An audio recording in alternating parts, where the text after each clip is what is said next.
નમસ્કાર, હું રાજ. આપ જોઈ રહ્યા છો સ્પાર્ક ટુડે ન્યૂઝ. ડભોઈ તાલુકાના ચનવાડા ગામમાં એક ખેડૂત દ્વારા વર્ષોથી ઉપયોગમાં લેવાતો રસ્તો બંધ કરી દેવામાં આવતા અન્ય ખેડૂતોમાં ભારે રોષ ફેલાયો છે. મળતી માહિતી મુજબ ગામના ખેડૂત રમણભાઈ સોમાભાઈ દ્વારા આશરે 35 વર્ષથી કાર્યરત રસ્તો અચાનક બંધ કરી દેવામાં આવ્યો, જેના કારણે અનેક ખેડૂતોને પોતાના ખેતરો સુધી પહોંચવામાં મુશ્કેલીનો સામનો કરવો પડી રહ્યો છે. ખાસ કરીને ખેતીની સિઝનની શરૂઆતના સમયે રસ્તો બંધ થતાં ખેડૂતોમાં ભારે નારાજગી જોવા મળી રહી છે. આ મુદ્દે ગામના ખેડૂતો અને ગ્રામજનોએ મોટી સંખ્યામાં એકત્રિત થઈ મામલતદારને આવેદનપત્ર આપી રસ્તો તાત્કાલિક ખુલ્લો કરાવવાની માંગણી કરી છે.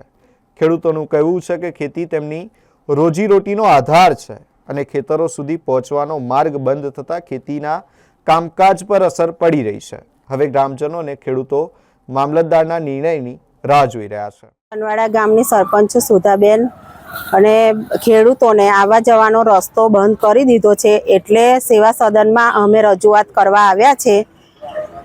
300 વીઘા જમીન છે ખેડૂતોની અને 40-50 વર્ષથી ખેડૂતો જતા હતા અને અત્યારે એમને રસ્તો બંધ કરી દીધો છે. રમણભાઈ સોમાભાઈ એમનું ખેતર આગળ છે અને એ લોકોએ રસ્તો બંધ કરી દીધો છે. અમે રજૂઆત મામલતદાર સાહેબને કરી છે. અત્યારે રસ્તો બંધ કર્યો, હવે એ ખબર નહીં કે કેવી રીતે રસ્તો બંધ કર્યો, પણ અત્યારે રસ્તો બંધ કર્યો છે.